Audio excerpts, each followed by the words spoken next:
I'd like to call the meeting to order and ask Mrs. Bass to please take the roll. District 1, Barbara McQuinn. Here. District 2, Chuck Shaw. Here. District 3, Karen Brill. District 4, Erica Whitfield. District 5, Frank Barbieri. Here. District 6, Marcia Andrews. Here. District 7, Deborah Robinson. Here. Let the record show that all the board members here. Our first topic is, and the official part of the agenda is, since this is the first time that we had speakers on workshop, what we did, and I think the board got a copy, is that the people who are speaking on the topic will be called when we get to that topic. So, so we're ready to go then into the workshop items. Yeah, we'll do the pledge when we do the special meeting. All right, great. Dr. Vosa. Thank you, board members and staff, community members. Part of our responsibility is to keep everybody informed in a very transparent fashion. And clearly, our core business, right, what we do is teaching and learning.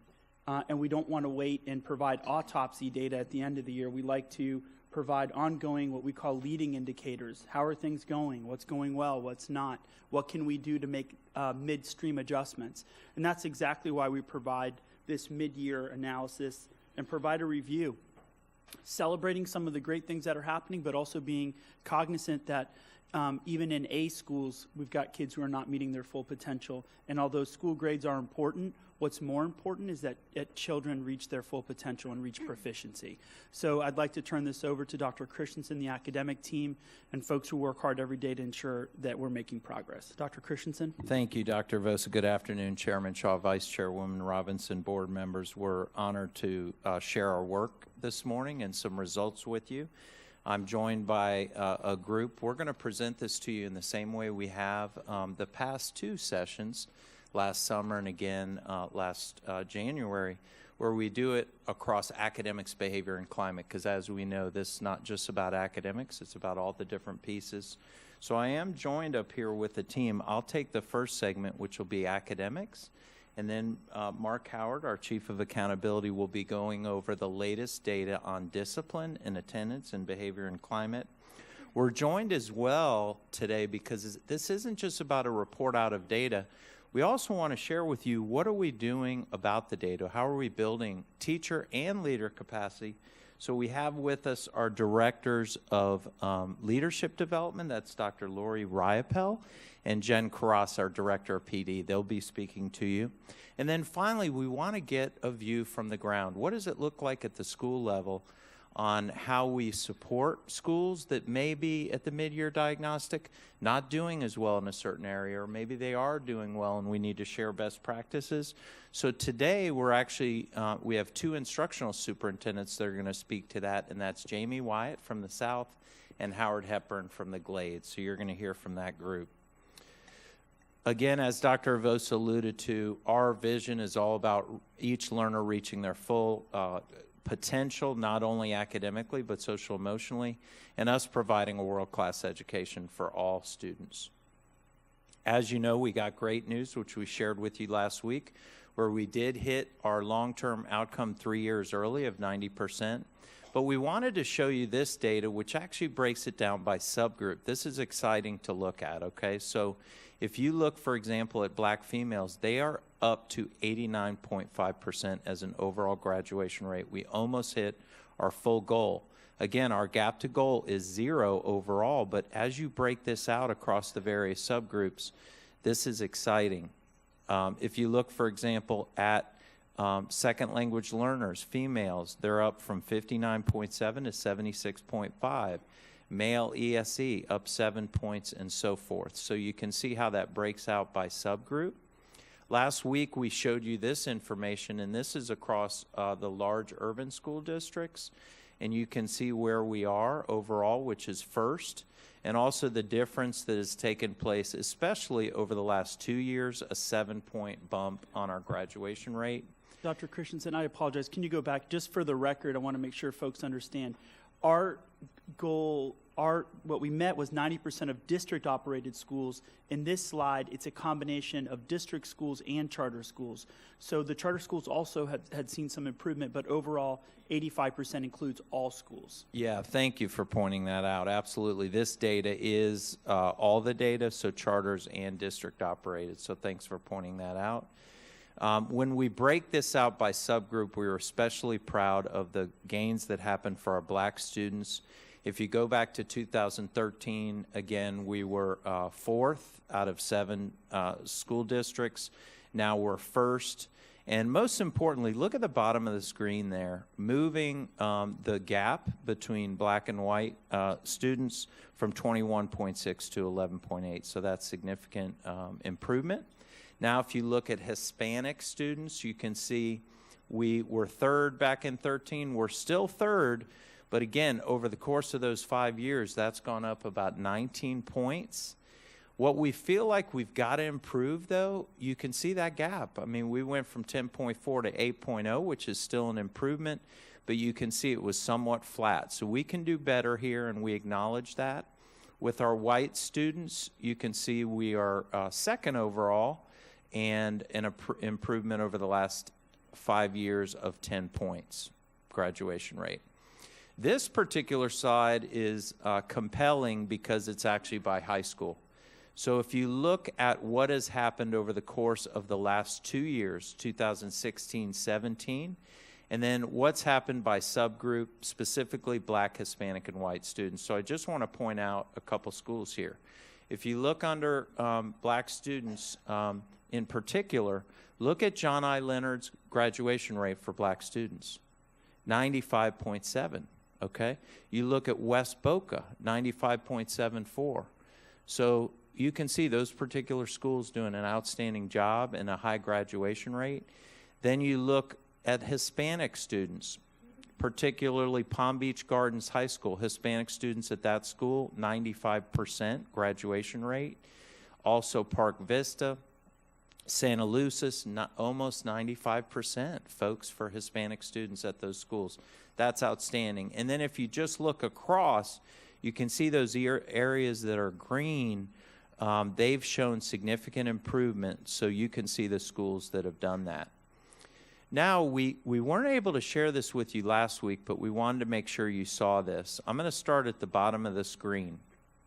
This is, again, analyzing by subgroup across the 5 years, and this is for students with disabilities, SWD, special education students. Back in 2013, the graduation rate for these students in Palm Beach was about 54%, okay? Now, in 2017, it's 71%. So that is a significant increase, and we have gone from, I believe, 4th or 5th to 1st in special education students over the course of 5 years. So let's give a hand for the work that has happened for those students. That's outstanding. If you look up to the top group there, that's our students second language learners, okay? Back in 2013, for those students, we weren't even at 50% graduation rate, okay? Now we've moved that up to 67%. If you look across the course of the change, only in Duval County have they had a higher gain. But you know what? We still recognize there's work to do because we're still 6th out of 7 districts for second language learners. So again, we need to do better with this group, but we need to acknowledge the progress that has been made, and then you can see the progress for free and reduced lunch students. The final piece, before we turn it over to speaking about discipline and attendance, we wanted to show you some of our students are not successful on the FSA, okay? They do everything right. They get the credits they need. They get the GPA they need. They take care of business. But they need to get what's called a concordance score, and that means they take the SAT or ACT to get that score. What we wanted to point out, and Mark and his team were able to find this, because there is proposed changes by our DOE to take away these concordance scores, folks. And we need to be aware of that and look at the number of students that take advantage of concordance scores. So for our second language learners, That's almost half those students in this past graduation cohort needed a concordance score on SAT or ACT in order to graduate. We did break this out to our Haitian Creole students. You can see our Haitian students, over a third of those students needed this. Black students, 31%, and so forth. So we really we were in Tallahassee, as you know, over the last couple of weeks, and we're trying to convince the DOE and legislators that they need to leave this as it is, okay, with concordance scores where they are, because if you take away this, look who it's hurting, okay? And whether or not the FSA is culturally biased, I can't speak to that. That needs to be studied. But the bottom line is we need these opportunities for kids in order for them, because, again, these students are doing everything right? And they need to be able to go to Palm Beach State or wherever they want to go and be successful. Mrs. Brill. Yeah. Thank you. I just wanted to make a comment, I guess, to the superintendent. As you know, at least 2 of us will be in Tallahassee in February. If we could get a list, aside from our lobbying issues, this is something that should be on the top of our list to speak to the legislators and to the DOE about.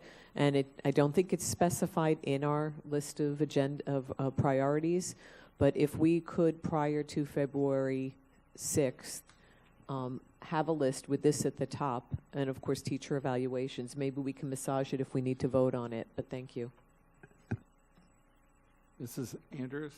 Thank you, Mrs. Brill. I like that, but I would like to see if we could get something to our legislative delegation and others, this information before we get there. I definitely want to get those appointments set up, but we may be able to do some conference calls with some of our key stakeholders out over there in Tallahassee before we get there, based on some of these things that's really causing us a lot of stress right now. So maybe we can get a list of things and maybe put together a few conference calls with some of our legislators. I'd like to do that before we get there for the trip.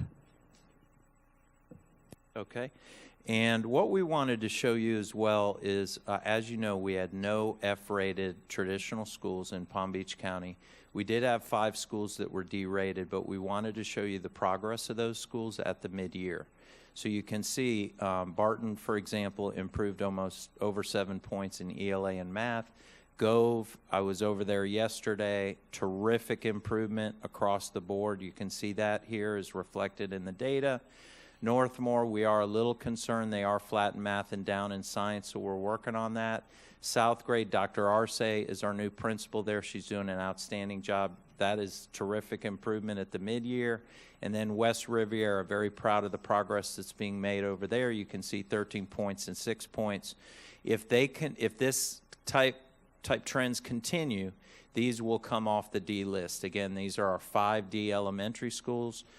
Obviously, our goal is we do not have any D or F-rated schools, and you can see the progress that has been made towards that end. We also wanted to show you, as you know, we do have a number of schools that are defined as in that lower 300, okay, list from the state, and that is only predicated on ELA scores. We do not actually follow math and science. Math and science do not compute into how they determine bottom 300, so particularly in ELA, you can see the progress that has been made across our schools.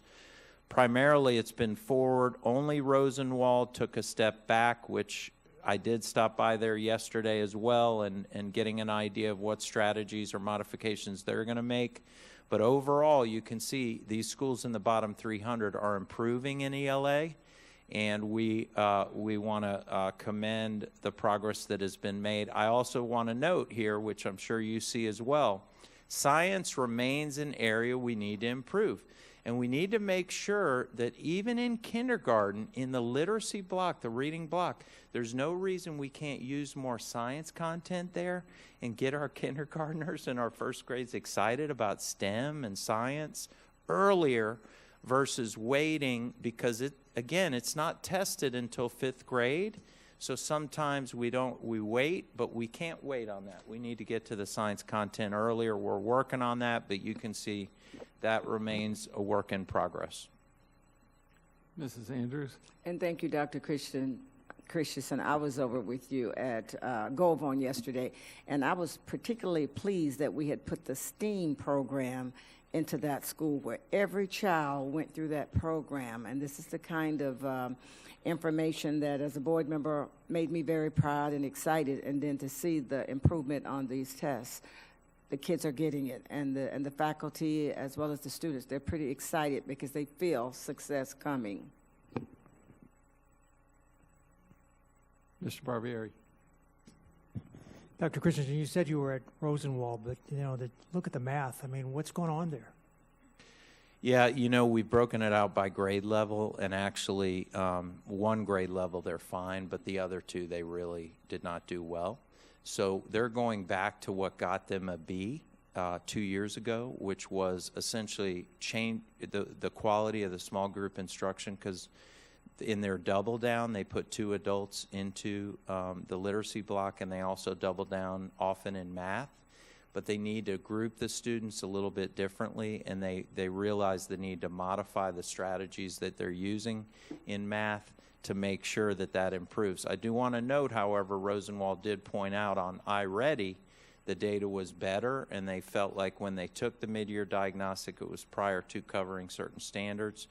But the reality is everybody's in that situation. It's all relative. So we realize we've got to buckle down, but she's convinced, that principal, that they're going to move back to some of the strategies that got them success. I also want to add, how large is Rosenwald? Rosenwald is less than 300 students. So yeah, one you're of the talking things about you have a to very remember, small. in really small schools, small deviations wind up either seeing really big improvements or really big drops. And that's the part we have to put into context, are the numbers.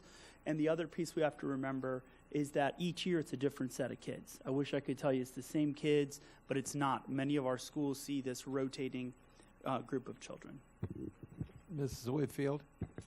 Thanks. I just wanted to bring forward the science question again. Looking at those numbers, it seems pretty consistent across these low 300s that science isn't being emphasized. And I think one of the concerns that I have is that from talking to staff at some of the schools, they feel like science is sort of an afterthought. It kind of doesn't really hit until the later grades, and we're not really emphasizing it early enough. Is there anything that we're going to do to kind of bring science back to elementary schools and make that more of an emphasis earlier on? Absolutely. We have more and more schools actually working in a more concrete way around programmatically embedding STEAM into the curriculum, but particularly the central office in the blender, the different resource, the repository that's there available for our teachers. We now have more resources around science backing all the way up to kindergarten. How well that's utilized and what the accountability around that is something we're exploring, Ms. Whitfield, to make sure that we understand, teachers understand and see that those resources are available and that they can be comfortable with that, working on that at an earlier age. The other piece I want to add to that, and let's not forget this, we have 5 hours and 5 minutes a day with our children. And when you, as a faculty, have all this pressure about being in the low 300 for reading, let me tell you what happens. I've seen it firsthand. Teachers feel the immense pressure of focusing on reading. What Dr. Christensen had mentioned earlier was you can do both. You can teach reading through science. You can teach reading through historical facts, et cetera. So that's where we need to keep getting the best resources available for our teachers that are grade appropriate, but yet planting the seed on science facts earlier. Mrs. Whitfield? I just want to follow up on that. I think I totally understand why, as a principal, you would throw down on reading and math, because it's such a huge part of what we have to teach the kids. But I do think that we have some community resources that could be better utilized. For instance, my daughter's in SECME, and she swears it's the best part of her week. She looks forward to it. It's an hour and a half once a week, and there are only 4 kids in her SECME group, and she's the only girl that's in there. And I just think that's sort of a shame that we're not that we're not letting these kids do some of these really fun, engineering and science and math and excitement after school hours, or really pushing them to be part of these things, because we do have those opportunities in clubs. And she's already learned so much just through those programs, and that, they've already built the mousetrap car and things like that. So I feel like there's other opportunities, not to mention I have to throw a plug in for our garden programs, because I've heard that one of the things they miss on the science test frequently is parts of a plant, which just kills me, because I feel like we live in Florida and we have a lot of growing that happens here. So, how can we get them to get at least the basic standards that they could learn while being outside in sunshine and happiness, and even after school? Yeah, point well taken. I absolutely agree. So now we'd like to move over to behavior. Mrs. Andrews. Just a quickie. I do appreciate the positive things I'm seeing here. I've spent some time with the region superintendent as well as instructional superintendents, but I looked at Glade View, which is not in the low 300 list, but when I looked at those scores, it scares me a lot, because we don't want to add schools who are not on the list to the list for next year. And when I saw that, that was something that was very disturbing to me. And as I was looking at the out-of-field agreement that's coming before us today, and I was looking at our schools that are at risk, we've got to make sure that we come up with some kind of program that we don't have out-of-field teachers in these schools that have been identified in the lowest 300 and those that are having difficulty. So I've spent some time talking to the leadership in the region about that, and I'm really concerned about it. So if that can be a focus when you kind of look at this, we need to kind of take another snapshot and look at the school to make sure that we have highly qualified teachers, because it all happens in the classroom, in these classrooms. Thank you. Yeah, thank you. I was at Gladeview yesterday, too, and that particular principal, they almost received a B the year before. And you're right, they did backtrack. We are concerned about the yo-yo effect. Sometimes that happens when they're in that bottom 300 and they get that extended day, and then they improve so much, and then the extended day is taken away. So actually, we're having internal conversations where we really think about, because the way Dr. Avosa has set up the funding now, as you know, we're pushing the lion's share directly to schools, and they're making decisions around that, and what does that look like? How do they use those resources? But clearly we need to, she feels like she's got her personnel shored up now, and that wasn't the case possibly earlier in the year, and now it is. So she feels like they're gonna rebound well, and they're gonna get the momentum back that they had. But we're also examining internally, do we always, when they drop out of the low 300, they're still fragile, right? So should we consider maybe still maintaining extended day at some of these schools in that transition point until they're in the free and clear? So we'll continue to look at that. Yeah, but let me just be perfectly frank. When at least the last 5 or 6 years of budgets that I've reviewed since I've been here, where almost all the new money that we get goes to teacher raises and faculty raises, et cetera, there are no new dollars for us to do that. Of course, we don't want to take those resources away. But if we don't do that, that means then that faculties and staff and principals and teachers don't get a raise. And so that's the hard point that you're between. You're like, okay, well, we want to keep those schools on that extended day. We know it's working. But how do you do that when the funding is not there? And those are the hard discussions we need to have. Dr. Robinson. Okay, so I'm ready to have those hard discussions soon, because the first thing that I want to talk about was the whack-a-mole effect, right? So we've discussed that before, and I get the tension, I get the limited dollars, but we have to figure out how to stop the support, intensive support, and then withdrawal of the intensive support. We just got to figure out what our funding formula will be, that in my mind should follow students who formerly were low performing. That's me. I look forward to some real deep discussion about how we change those funding formulas to stabilize and benefit children and the adults that support them. So I want to make the point, and I think every time we talk about the so-called gap, that we make the point that we're closing the gap while moving everybody up. Some people view that the gap has to be closed by holding somebody down, and that is not what we're doing. And I'm glad that's not what we're doing, but I think we need to state it so that people are not confused. You showed the graduation rates using the concordance scores. Could you just send us some follow-up in terms of percentages by subgroup that graduated using the concordance scores, or is that what you were telling me? So 33%, I think the number yeah, go back to was- that slide. It was over 30% of African American students, 31%, used a concordance score To graduate. And they got a standard diploma. Correct. Okay, and So if that was taken away, I right get now, it. let's say, for example, it's 19 on the ACT. Right. If they were either to take it away or move it to 22, that may be cut in half, may be cut by 3/4. We don't know. Right, I understand that. And so the next question relative to that slide is, thank you for disaggregating and showing us the Haitian population. Can you not show us, no, can you now show us the Haitian population disaggregated every time you show us disaggregated data? In the majority of indicators, we have the ability to do that. And anything state comparisons, comparing to other districts and so forth, we would not be able to do that. Okay, that's okay, but I want to see it every time that you can.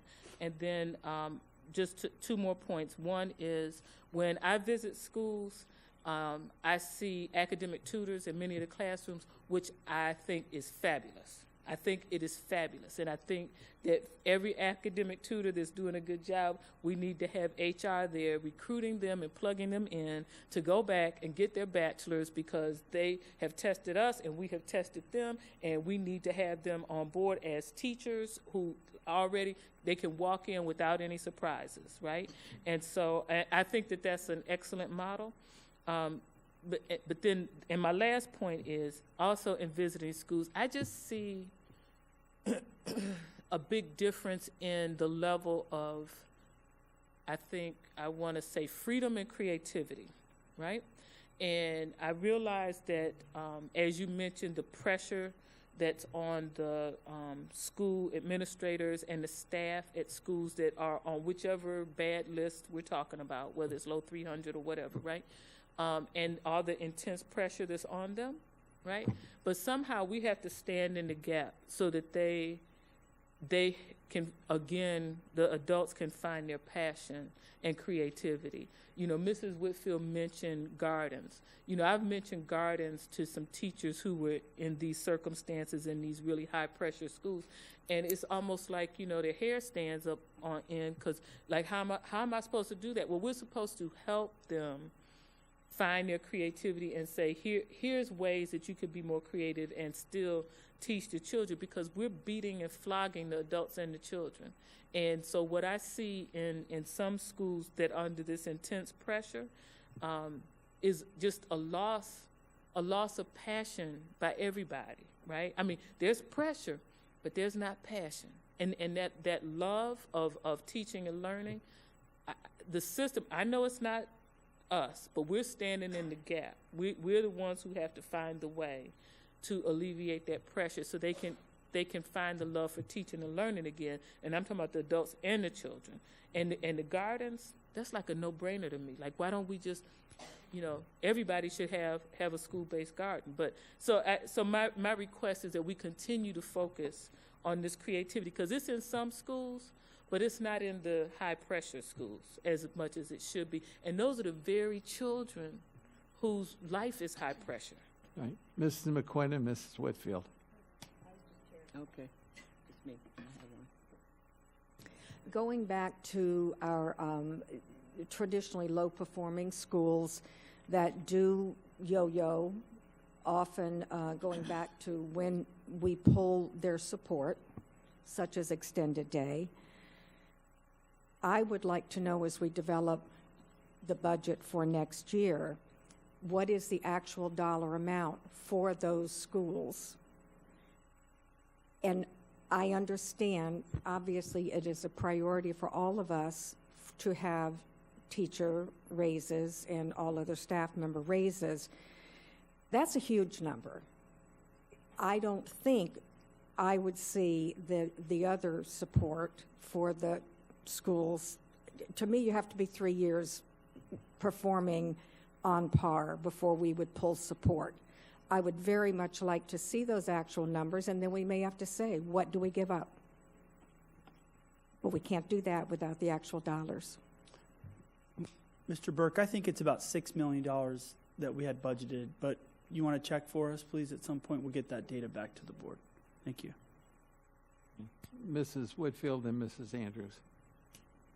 I just wanted to say, when we pass along the word to the delegation, maybe we should share Mr. Barbieri's Best Foot Forward video that he sent, because it was awesome, and I think it really said a lot about what an ACT means for a child to be able to take that test and then to be able to pass it and graduate. So I thought that was a great video, and it really did kind of hit home on, you know, why we want this to be an option for our students.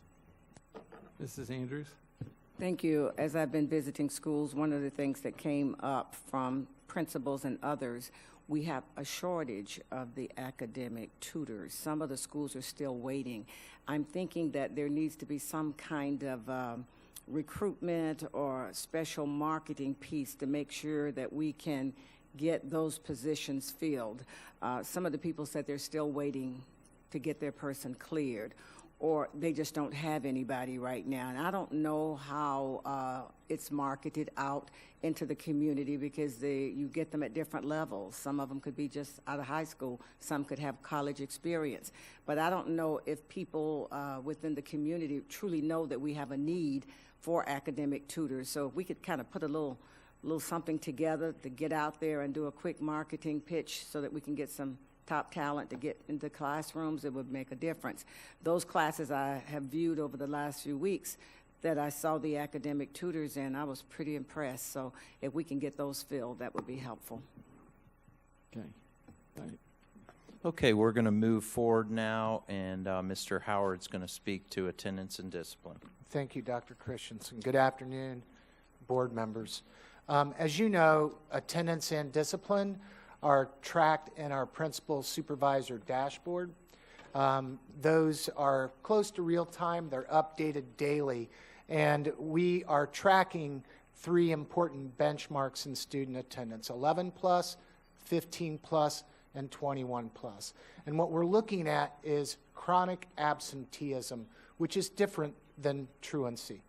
And one of the things that we see at our elementary schools, we know that there was a high rate at kindergarten, but overall within our elementary schools, we see some slight improvement first half of the year last year to first half of the year this year. One thing that you'll see that's consistent across levels is that our students with disabilities tend to have higher absenteeism rates. So good news out of the gate for our elementary schools. We'll see a slight increase, 1 or 2 points for our middle school students. And this is where we see a shift.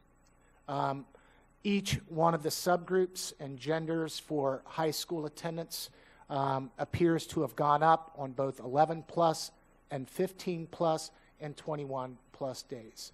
So our hypothesis is that we have a new attendance collection system. We're using Focus. I think it's much easier for the principal and the school leaders to see who or who hasn't taken attendance. And even at the teacher level, they can see for a particular student if they've been marked absent in previous periods. So we're still looking into this. Not sure that it really represents a change in behavior except for the data collection aspect. And this puts high school attendance in line with what we were seeing in our elementary schools. And again, you'll see our students with disabilities have the highest rate.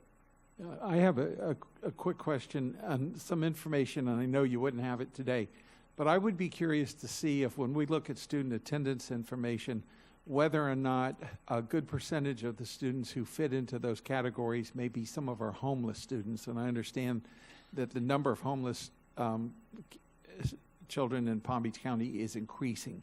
So if we can begin to look at that, because that may have a significant impact on some of these numbers, if there is a significance there. Mrs. Brill.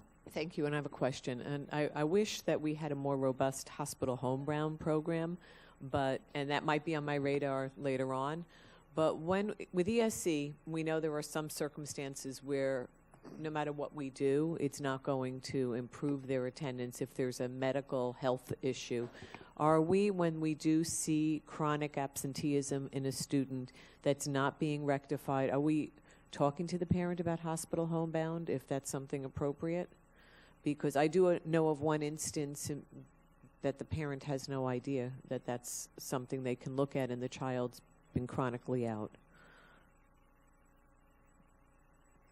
You know, I think there probably is variance across the system, so I think we'll take that and get back to you on that one. I think that's a legitimate point that we need to make sure we follow up.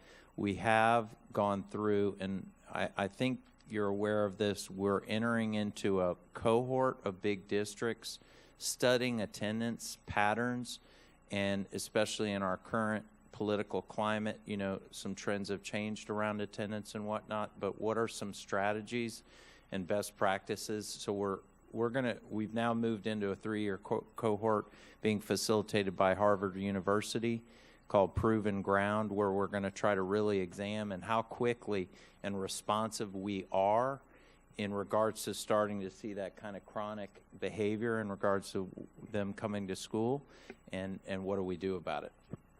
And just as a follow-up, you know, obviously we don't want to promote, you know, having a child stay home and educating them at home, but in many cases these are very temporary situations where a student can lose, if there's a health issue, up to a year in their education when they're home, and certainly with the ability to be online and do all kinds of other programs.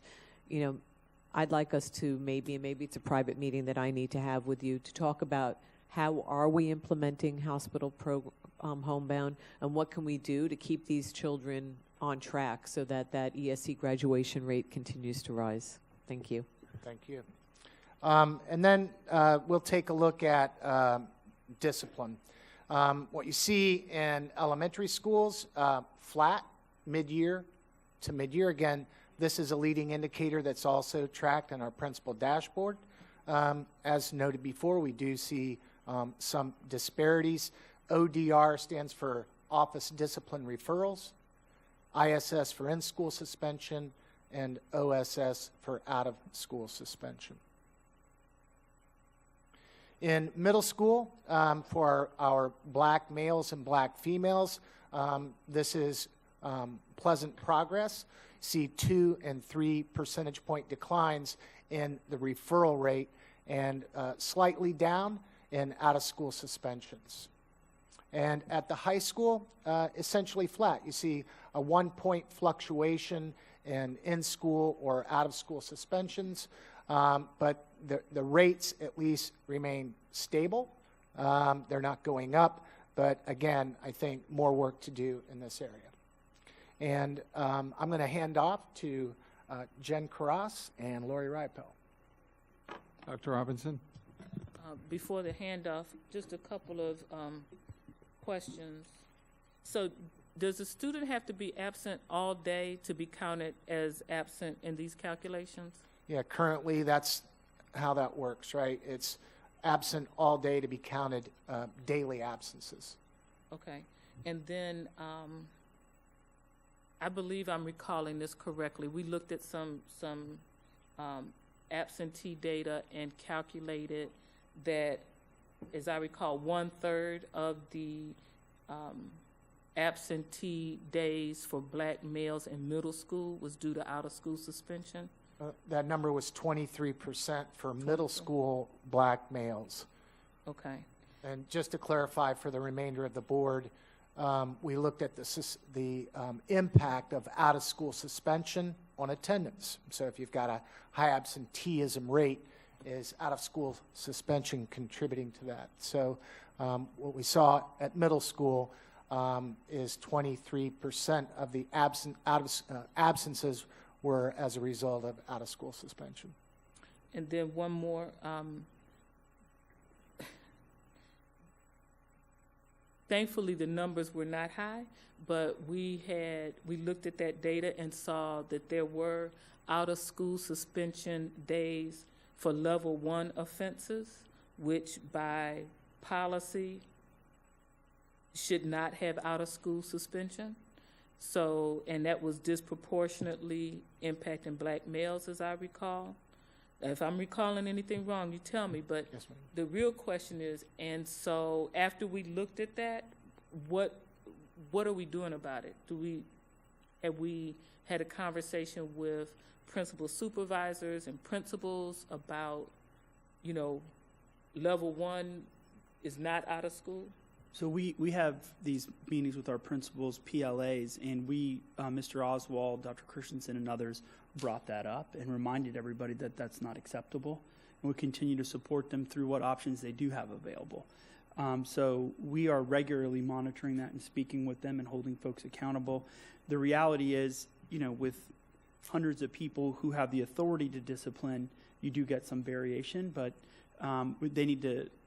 We're training. We've increased that, and we continue to bring it up along the way. Dr. Robinson. And so I appreciate that. So I think who's looking at that? I mean, are we looking at that like monthly to see if there's school by school, out of school suspension for level 1? Yes, ma'am. That is part of our dashboard, and you not only like the principal dashboard that you guys have seen, we have regular conversations with principals about that, but underneath that, in Junice's shop, is a discipline dashboard that really breaks this out, and an attendance dashboard that really, and we have those conversations as well, because you really want to drill down to the individual students and what's the plan. I do want to address too, this is part of our strategic plan work around strategic initiative 2 and the cultural competence piece, and what we're trying to walk through in regards to understanding how to handle different things and how to approach things differently in regards to how we work with children and how we can use other strategies and tactics other than our traditional ways of shooting ourselves in the foot by sending somebody out of school who it's the least person you want out of school. You want them in school, so you got to look at alternative options to continue to have that student academically progress. Mrs. Andrews? Thank you. So do you have any options out there where there could be some community service when you sometimes have a student that has never had an issue before and has made a bad judgment decision and has created something that it's not normally something that they would be doing. They've had an excellent record, and all of a sudden something has happened to cause them to get in trouble. Do you have some options with community service in lieu of out-of-school suspension? Is that part of that umbrella that you're talking about that you have available for students instead of putting them out mainly because of your discipline matrix? The next step would be to out-of-school suspension. But when you're looking at the total record of a child and looking at the offense itself, do you have some other kinds of options for those children? There are other options specific to community service. I don't think that's a systemic option. I have seen specific examples at certain levels where people try to get creative on how to deal with situations, especially for those students that have never had issues like this. So it's not to say that that doesn't happen, but I think that's something we need to look at systemically across each level and think about that. So thank you for bringing that up. So can I follow up, Dr. Alvost? So as we move into the building teacher capacity, here's why it's so important that we focus on attendance and suspension. Number one, there are appropriate times that students need to be suspended, and I would never recommend taking that away from a principal, assistant principal, and teacher to write students up, because there are times it's appropriate. It can't be misused. It can't be disproportionately affecting certain groups. Those are where we have the biggest challenges. And if kids aren't in school, teachers can't teach, and yet their compensation and evaluations are tied to the fact that kids need to grow and get better. So we're solving many problems by improving attendance, but parents have to work with us. We cannot monitor. We do not have the ability to knock on every door. principals cannot call every day, every child. It's overwhelming. So we need folks to help us, our cities, our communities, our parents, our churches, our synagogues, anybody that can help us with attendance. And we're starting to do more outreach because we can only get better if we work together as a community. Dr. Robinson? So I appreciate all those comments. I appreciate the fact that we are doing training and that we're talking about, more about culture and climate and cultural competency.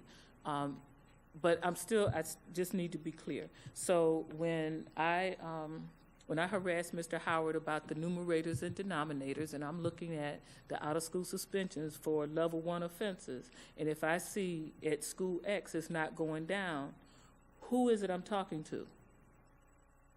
Just come to you, Dr. Vosa? Talk to me, and we're happy to work with the instructional superintendents and principals on those individual places. Okay. Absolutely. So, because I want to be crystal clear, this is a violation of policy. This is not cultural competency. This is not climate. This is a violation of policy. So we sit here and talk about how we improve our policies to benefit children and the adults that support them, and then they're not followed. That's not even wiggle room. That's not gray zone, right?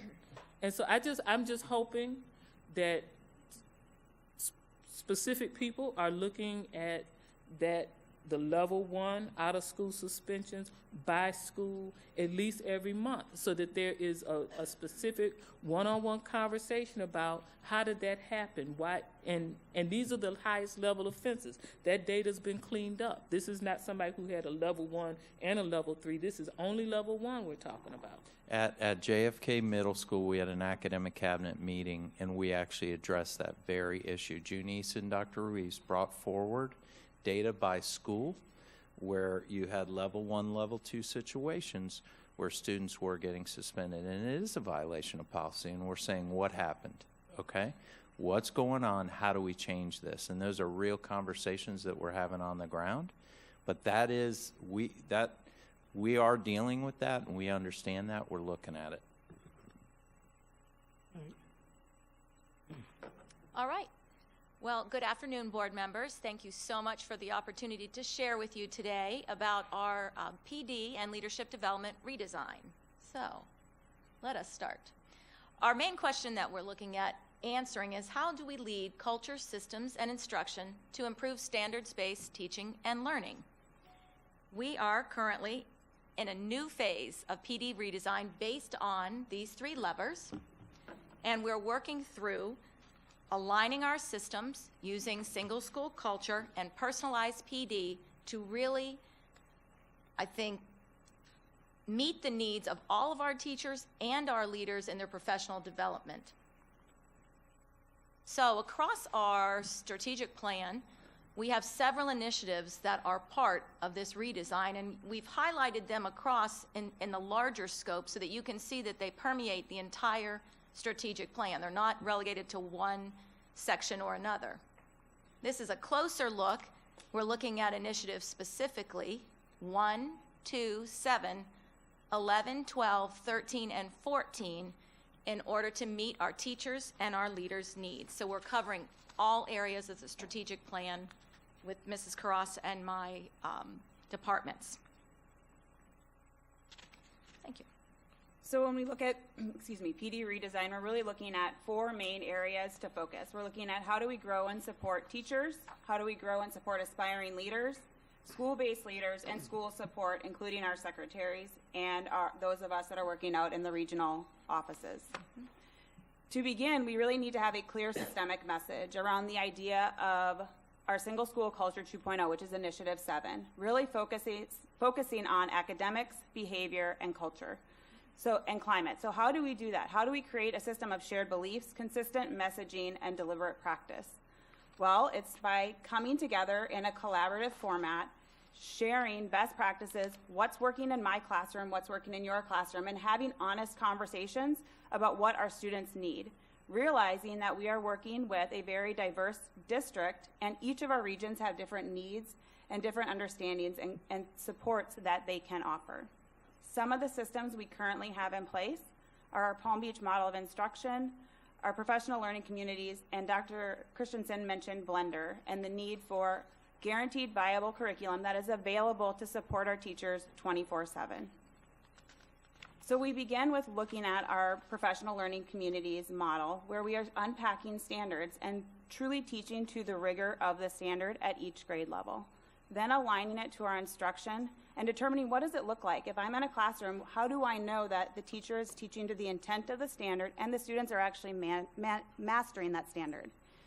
We then come back together and analyze that and say what did work, what didn't work, and where do we go from here? Do we need to reteach? Do we need to do a pullout?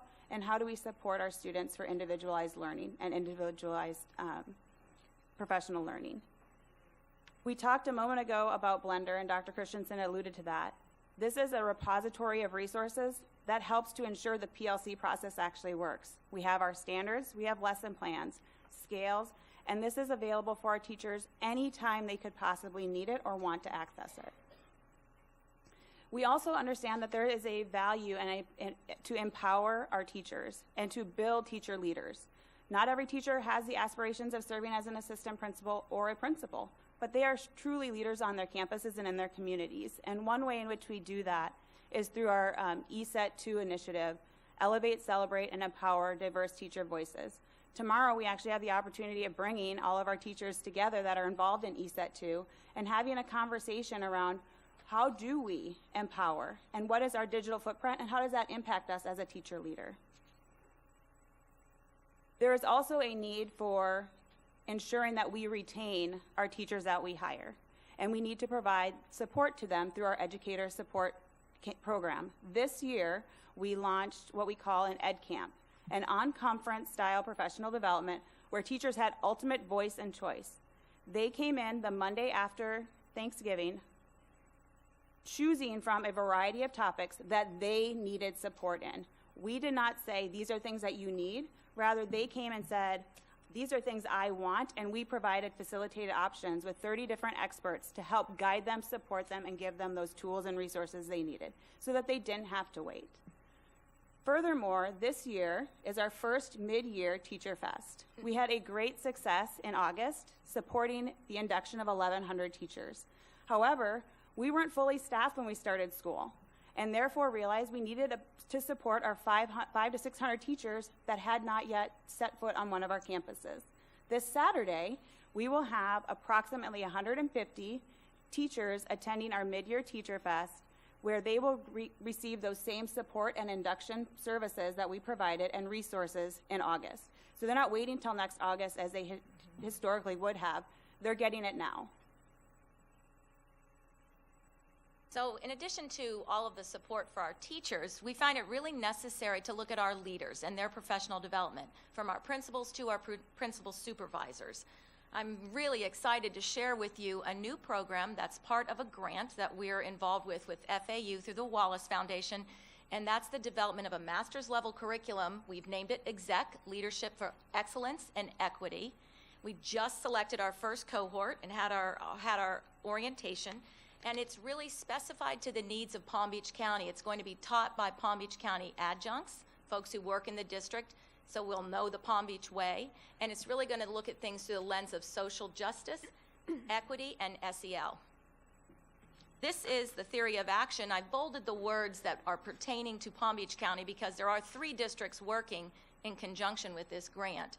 So you can see that a large emphasis in the grant is specific to the professional growth for each district, the mentoring, and we're going to actually be doing training of the principal mentors. That is very exciting, and experiential learning. So we feel that this program is going to help us prepare our future leaders. We have folks that haven't gone through FAU, though, and that may come to us and want to be an assistant principal, and for that, we offer the Aspiring Leaders Program.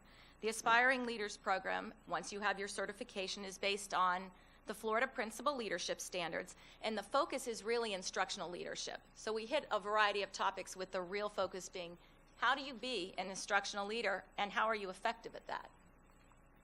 We also offer our Preparing New Principals program for those folks who want to be principals, who might currently be sitting in an assistant principal position. This is a 2-year program, and it's based on the Level 2 program that the state mandates us to have. This is one of those Level 2 programs. So we're able to offer personalized professional development for individuals who want to be principals. Again, focus on instructional leadership. We have some school-based leadership professional development opportunities also for our sitting assistant principals and our sitting principals. These are 2 examples. The first on your left, if you're looking at that screen, is the Principal Leadership Academy. Our next one coming up is February 8th, and it's going to actually allow our principals to have a voice and a choice in the sessions. We're offering them 22 sessions.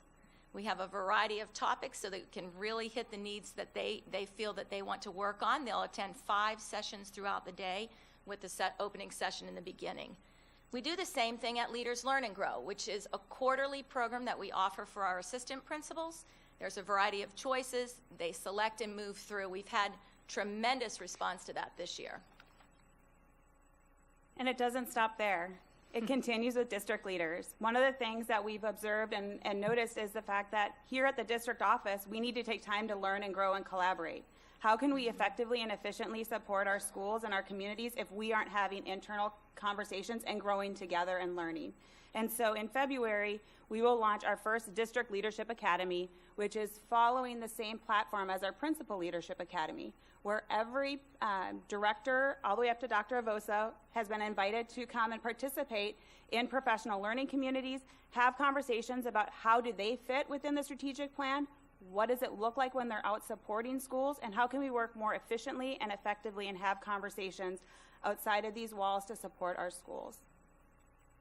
And finally, we wanted to look at professional development for our principal supervisors. So Mrs. Carras and I were honored to be part of our regional office conference where they got together job specific.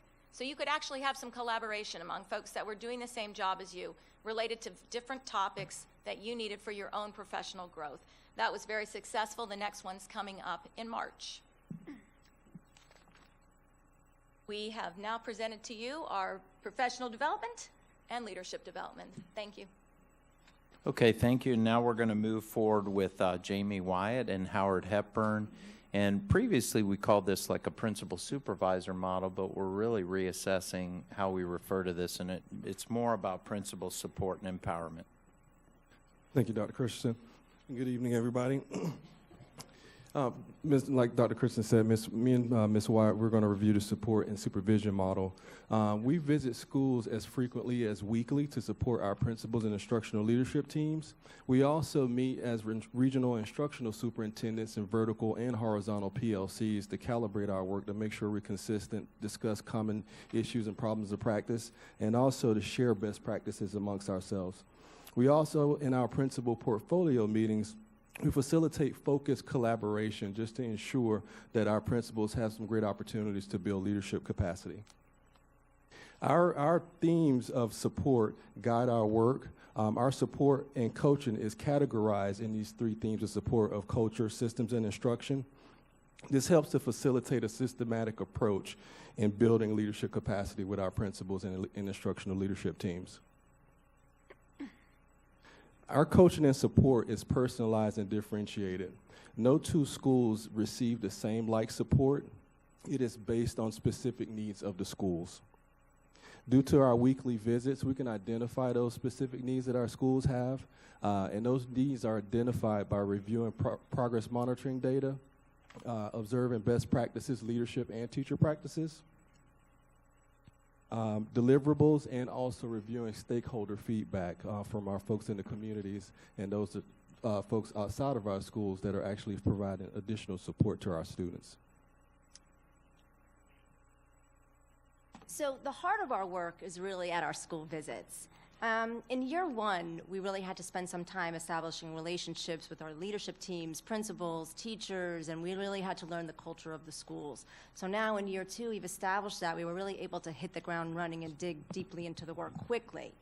So typically at a visit, we'll start off on a leadership team meeting, and we will review the principal dashboard. You've heard a lot about the principal dashboard, but I can't say enough about it because it really does allow us right there at the table to look at that real-time data. We're not really focusing on that lagging data anymore. And this might be the place now where this has sort of been brought to our attention when we're talking about discipline and looking at some of those issues that you've brought up. This would be the place that we could deal with that and enact on the spot right away and pull up different data sitting right at the table. And we're there sort of to coach and supporting those next action steps right there. I think the most powerful part of our visit is the classroom observations and instructional rounds. And I say this because this is where we can empower the teachers to be part of that process. So at many of our schools, teachers are opting to join us in our walks, and they are really buying into this, and they're able to visit other classrooms sort of with a different lens. They're going in sort of in a non-evaluative way with the lens of pillars, and they're coming out having these aha moments and really getting excited about the work. And now they're empowered to go back to their teams and go back into their own PLCs and lead this work on their own. They can have these guide these instructional conversations and really build capacity as teachers, which is really exciting. And we're able to go back into leadership team meetings as a whole, and we're able to debrief and really coach and support around planning next action steps around whatever problems and practices may be occurring at the school. It's really what I would consider to be real job embedded professional development right there on the spot. And lastly, we're able to kind of end our visits with one-on-one coaching with the principals, and I think that this time is really valuable because we can really hone in on specific needs of that principal and where they're trying to grow in their instructional leadership.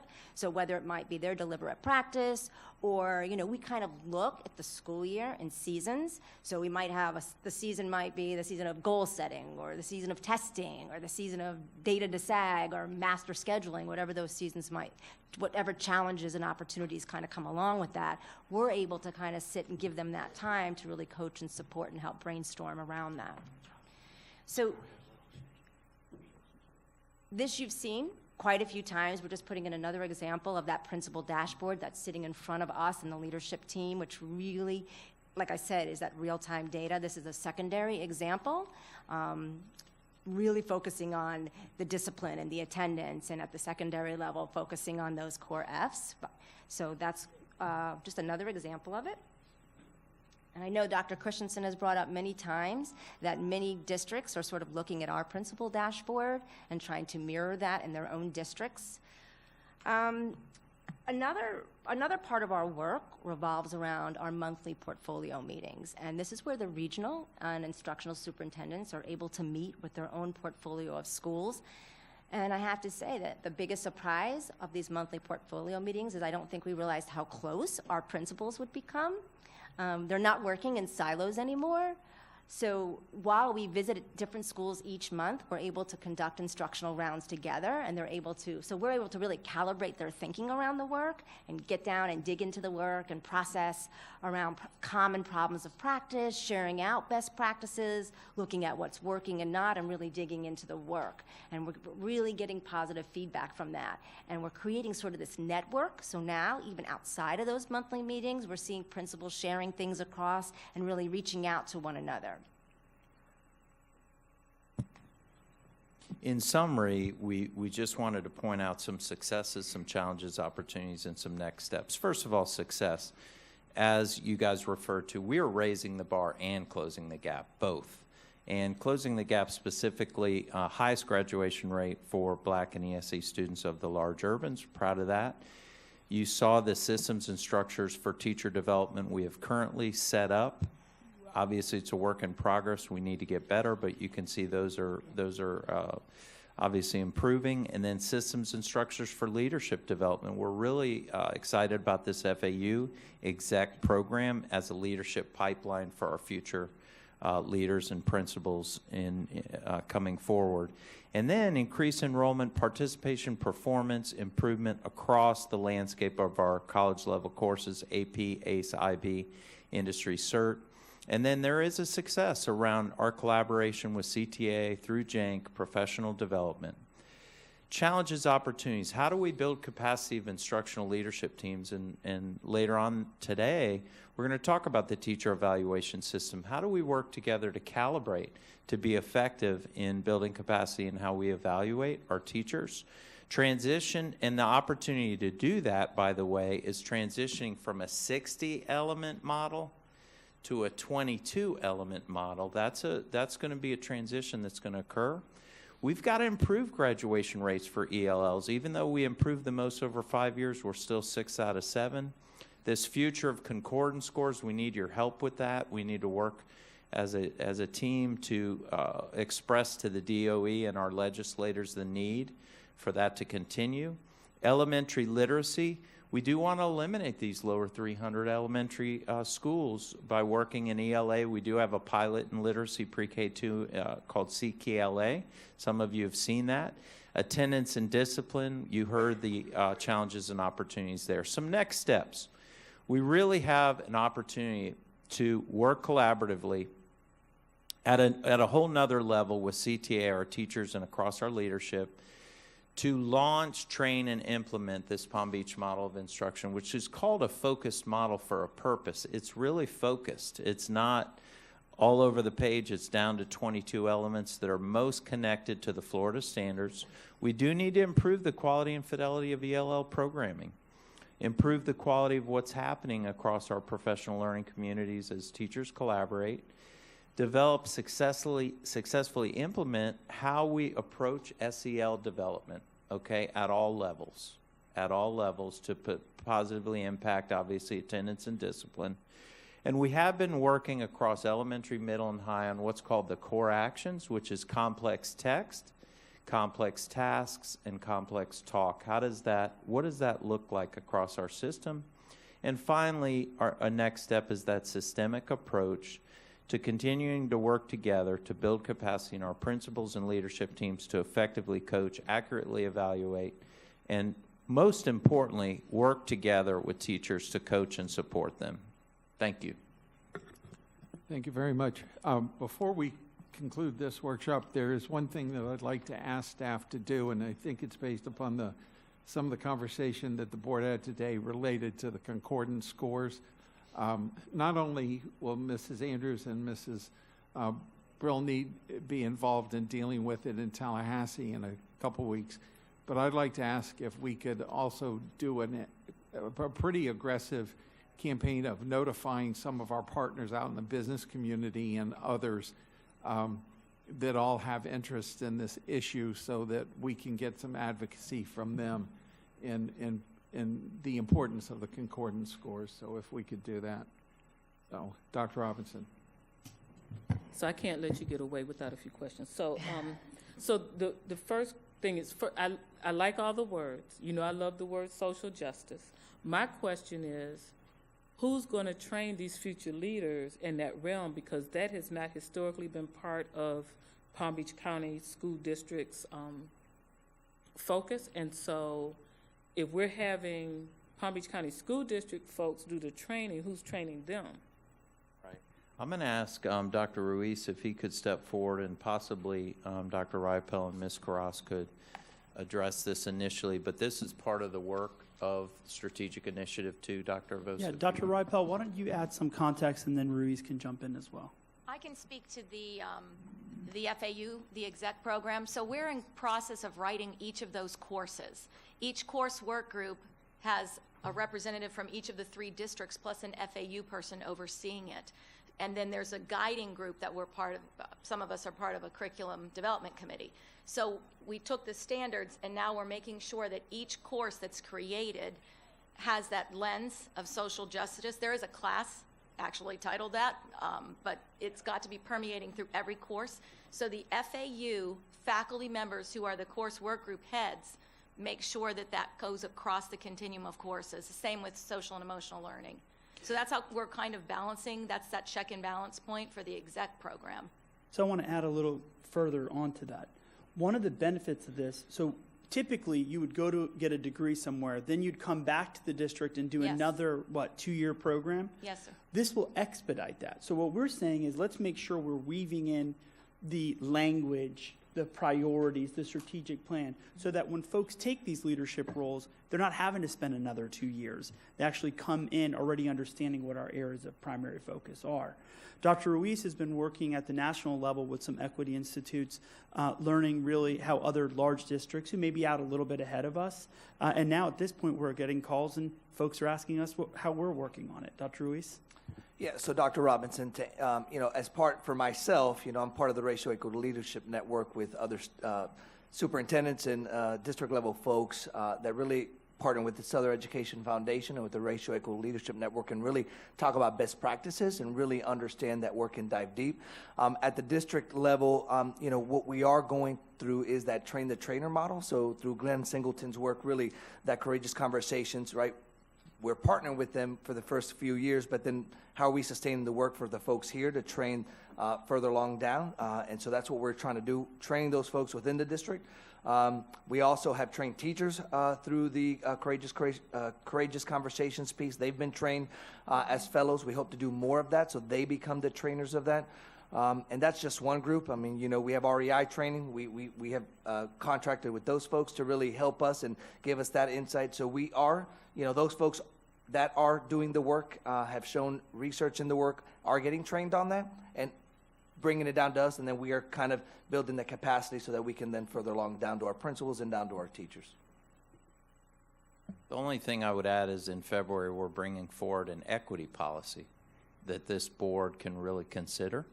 And that really lays out kind of some goals and some structures and systems that we feel like we need to have embedded in policy in regards to social justice and how we view that. All right, Mrs. Whitfield and Mrs. Andrews. Thank you. I just wanted to say two things about this. First, I wanted to say how much I like the instructional superintendent model. It's been wonderful for me to be able to talk to the instructional superintendents over my schools because they have such personal relationships with the principals that they're able to just make a quick phone call and let them know when something's going on, and we can, deal with that really quickly, and I think that the personal connection that they have really has a great impact on our principals' capacity and ability. So I like that a lot, and I just wanted to share. The other thing I wanted to say is I do get a lot of questions from teachers who are interested in getting involved in our AP training program that have taken, the time to get their master's, but they know that there's classes they have to take within the school district. So I figured I'd just ask while we're sitting here, and we can say to everyone, when are you planning on opening that back up again, and what does it look like, that process right now? We're in the process of enhancing the program, so this summer we're going to do the vetting, the selection process for candidates, and then we'll start again in August with the program. So people, if they're interested, should sign up now to be vetted? It'll be on the website, but they can they can contact me and I will get back to them and get them that information. Okay, all the teachers out there who are listening. Mrs. Andrews. Thank you. I'm very impressed with the District Leadership Academy. That's something that we've been looking to do, so I'm happy that's moving along. But I just had a question about the people who had actually passed the PNP some years ago. There was a whole pool of people that were sitting in that pool, and what happened to those people? That's a good question. Okay for me to go? We've done some, I guess, vetting on that end also, if you will, to try to fine-tune. We had folks that actually might not be in the system anymore, might not be interested. To that end, there are still a good amount of people, especially in our assistant principal pool. So that's, we need to work through that and figure out if they really still have those skills or if they need to have a touch-up, if you will, in order to really get the positions and be an instructional leader. The focus, as you know, has changed so much over time that that's a piece that I need to look at with my group and my department as far as enhancing that. So oops, I'm sorry. I just wanted to add to the answer. All right, can I just add something? Do they get a chance to come to some of this new training that's here because they may have gotten their training 5-6 years ago or whatever, and they're outdated and they need counseling? So do they get a chance to check into some of this, even though they may have that certificate that is probably not as valid as it was 5 to 10 years ago? Yes, they're welcome to. And we've had some folks already come who've repeated, are coming back for for really a refresh, if you will. So yes, they're more than welcome. Right. Dr. Arbosa said that she answered that I just question. had- Mr. Barbieri. Yeah, earlier, Mrs. Andrews mentioned that there was a shortage of academic tutors, and on one of the boards I sit on, one of the charities I sit on, they've tapped into the substitute pool that we have for the district, and they have found lots of teachers that are willing to go out and help these kids for free. So I'm sure if we're going to pay them, they'd be happy to do that too. So maybe, I don't know if there's already any coordination on that, but maybe we should look at the substitute pool to see if we could find the academic tutors we need. Thank you. Mrs. Andrews? Thank you. Just one more piece that I think is really something that we could kind of add to our list. There are a lot of folks out there that's ready to be an AP, and they're applying to be an AP, even those that are applying to be principals, but they're getting a little bit frustrated because they go through the interview process and they feel like it's just not happening for me. Do you have a component there for those people who have done everything that you told them to do, they've gotten the sign off, and it's just not happening for them? Who do they come to talk to about how they can actually improve their interviewing skills? Because even though in your program they have training, but the actual interview may present some different kind of problems for them so that they can kind of brush up a little bit. So that's a problem out there because I get a lot of calls. So what do you have in your component for that? So far, we've had several of those questions also. I've applied for X number of jobs, and I'm just not getting them. I might not even be getting an interview. So what we've had them do is contact us, and many times it's an individual issue. In other words, we've actually looked at their resume. We've talked about their experiences with them. What are they doing that's above and beyond? There's a host of questions that we ask them to kind of narrow down what can they really do that's going to help them. Additionally, we've arranged for some folks to sit in on other interviews so they can kind of get an idea of what that looks like, and we've also arranged for them to meet with their HR partner. We've been closely working with HR, so that way they can get actual feedback, because the distinction is, do they have the experiences and they just don't verbalize well, or vice versa? So we got to get to the heart of that first and then address either of those problems via one of those two vehicles, or somewhere in between. We're willing to work with folks. They just need to contact us. That's good news. Yeah. Thank you. Mrs. You're welcome. McQuinn. Thank you. And then Mrs. Brill. Two comments that I wrote down I don't want to forget. I think they go back to Mrs. Andrews' comments. It used to be PNP1, PNP2. PNP1, I'm eligible to be an assistant principal. 2, I'm eligible to be a principal. I've been at a couple of functions when assistant principals have said that they were frustrated because they went to a meeting and they're told, well, now I'm a PNP 2.5. My question, and believe me, I'm not finding fault with that. I fell into that in changes in leadership when I was myself, and I had my certificate, and I was told that I had to redo the program because they had redone the program, and and I did. I had to apologize to a few people for my attitude, but I did redo the program. Clearly, it was beneficial. But do all those, because they're currently APs, and they have approached me when we're at whatever function, do all of them know what they need to do to be a real completer of the program? I'm sorry, I have to ask that to Dr. Vosa. I apologize. Yes. The short and long answer is yes. There's one group of folks that kind of are that 2.5. They joined me, and there was some changeover. They're in their second and final year. So we've met with them separately. We've met with them together with the other year one people, and really tried to give them the nuts and bolts of what they need. We're truly tailoring the program this year. We're getting their feedback. We're working with our instructional superintendents, and regional superintendents have been fantastic coming in to speak with my people as far as what you really need to do. So the answer to that is yes. Thank you. And the second one is really a comment.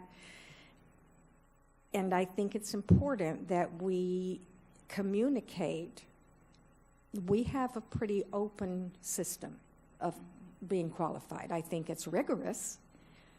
We will never have as many principalships open or assistant principalships open, and this is a great position to be in, as we have positions. So I think it's very important to say that getting that certification makes you better at whatever your job is now, but there's a right person at the right time for the right position, and that does not guarantee that you're going to have that principalship or that assistant principalship. I think we have to be very honest about that. Mrs. Brill.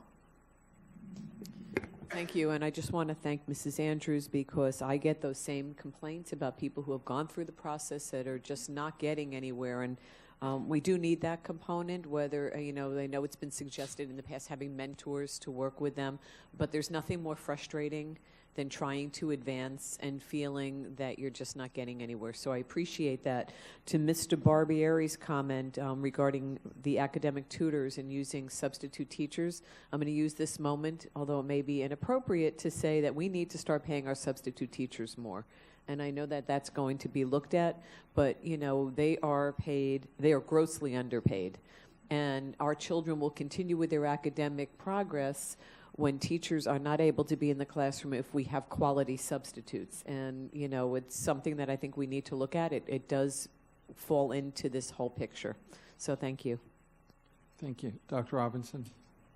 Just one more thing, because I've talked about this over the years, but I don't know that I've shared this insight with this group. So some years ago, we had some consultant who came and interviewed us and had conversations. And one of the things for me that came out of that is the need to create success profiles. And I'm hoping out of the work that you're doing that we will be able to do that so we can actually post it and say, here's the skills and competencies that we believe will make you a successful AP. Not that it's a guarantee, but here it is, right? And then the same thing for principal. And then there would, in my mind, there would be addendums for specific types of schools, right? Because we all know the same skill sets are not needed in different schools, right? But that way, when you have a teacher that's thinking about moving up that into the administrative range, that they know what they're supposed to know and be able to do and can start saying to their current principal, provide me with these experiences to learn this item, right? Or let me look at the professional development activity that will teach me this, right? And I'm just trying to figure out if we can finally get there so that people can prepare themselves before they walk into your program. Okay, thank you. I think that completes our workshop. So our next topic is the tobacco-free environment. Dr. Avosa.